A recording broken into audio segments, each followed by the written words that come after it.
This week we did some projects, went and saw some alligators and the cutest herd of animals you'll ever see. Subscribe to our channel so that you can follow along on our journey. We're going to go over probably one of our favorite things, because one of the worst things about this so far has been these. Maybe this is a common occurrence amongst everybody. We only have one vehicle now. Hey, did you look like him? No. So then we have to uncrank the car, get the keys out, and go, right? And of course we have spares, but no one knows where they are. And so we went to Walmart and we bought one of these things right here, this little weird thing. So now we can crank the car and have the keys. But now the problem is that we still forget every time. And then because they're separate now, we never think to put them back on. These end up in one place. These end up in another place, and it's even a bigger pain. We just got the solution. Look at this. Pretty excited. Hopefully it's not too hard to install. So according to the directions, you just pull these 4 screws out, pull this piece out, and the new one just slides right in there. Seems too easy, but I guess we'll figure it out.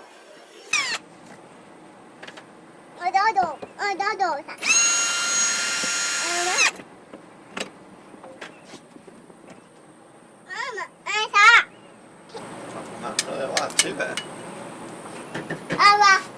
Now I think we gotta take this plate off.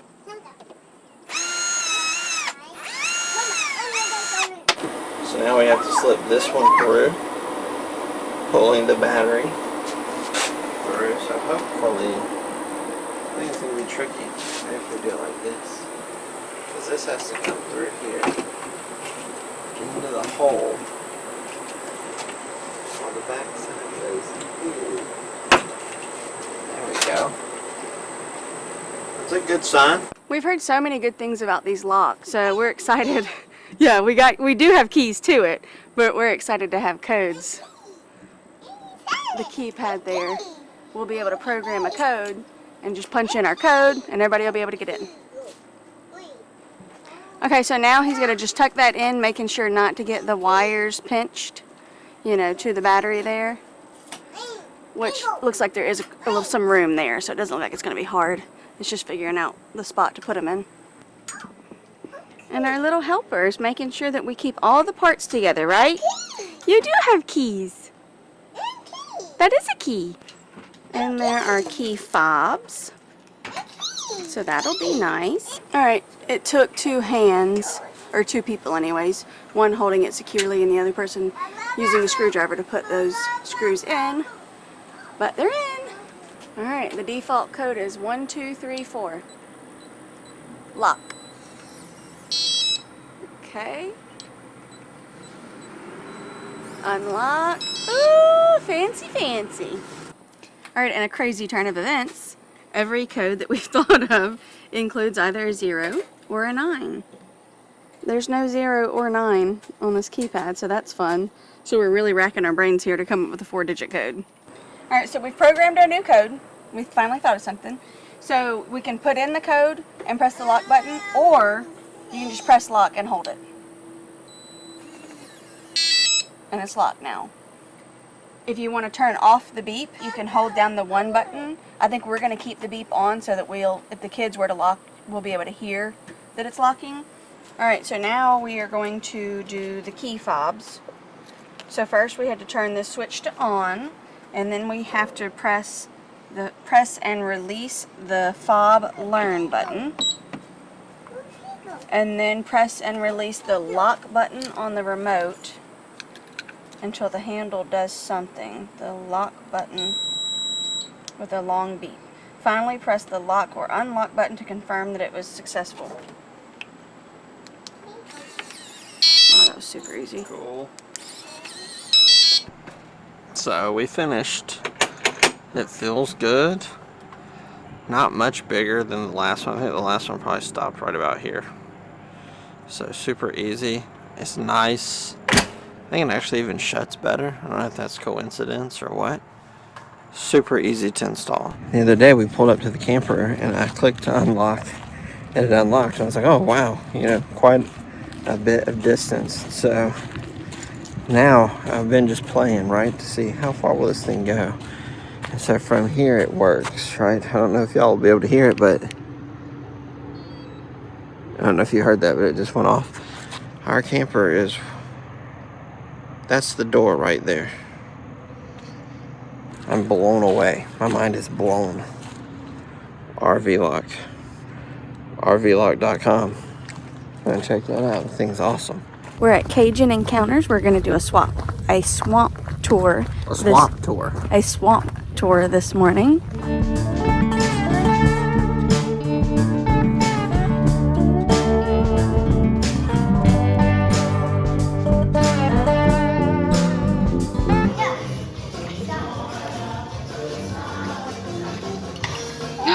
She made it.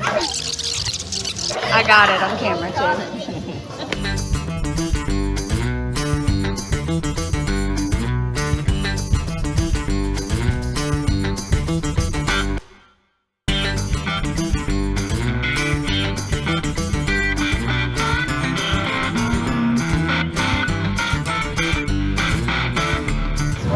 Oh my gosh, look at its tail. This one's so cute. Look at him. It's lovely.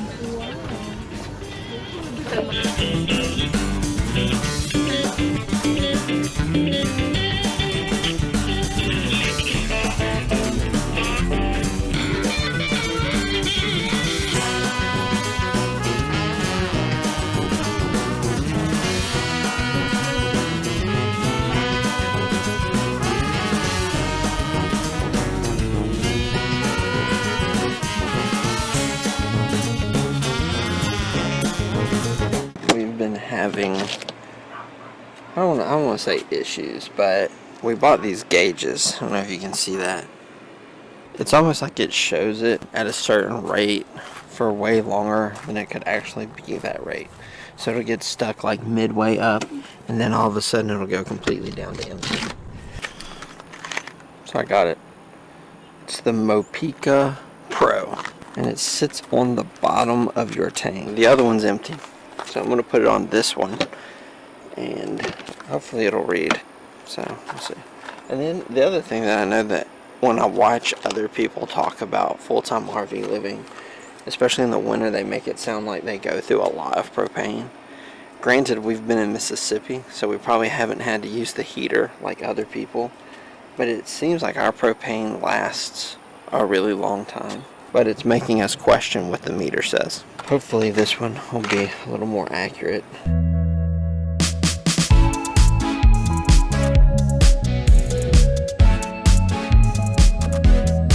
So it basically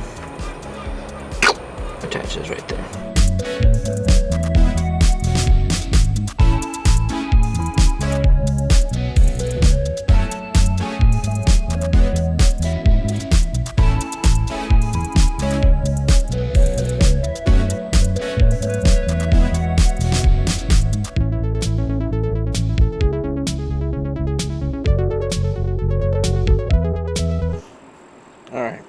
Pretty easy, obviously. You saw that.